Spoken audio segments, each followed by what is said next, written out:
You see, loneliness is a result of many things. It's also a result of doing what's right. And in fact, Jesus experienced loneliness too.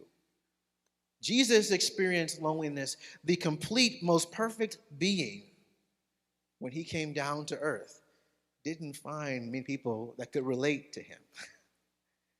He found himself lonely.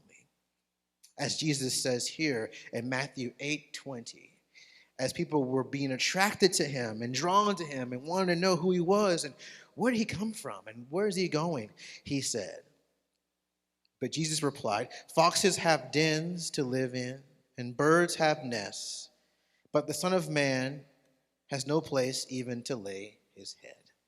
He has no home to call home. And again, he said in Matthew chapter 7, he says of this loneliness that's personal, he said that there's a loneliness of just being on this earth and choosing to walk in what's right. He says here about the kingdom and choosing to be with God. He says in chapter 7, verse 13, you can enter God's kingdom only through the narrow gate. You see, the way to hell is broad and its gate is wide for the many who choose that way. But the gateway to life, to real life, not a religious life, but real full life, we know it in our hearts, is narrow.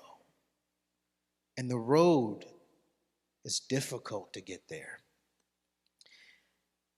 And only a few ever find it. You see, when you hear these verses from Jesus, you may think, oh, this is just him teaching, but he's sharing his heart with creation. He's saying, guys, it's lonely being me. It's lonely choosing to live in righteousness and walk in righteousness. It's lonely choosing to live for what's right and good and be what's right and good. And why is that? Why is that? Because we live in a fallen world. Wide is the gate to destruction. Wide is the gate to pleasures and parties and easy things, right? Wide is the gate to that. Narrow is the gate to living for what's good, standing up for what's good, representing what's right.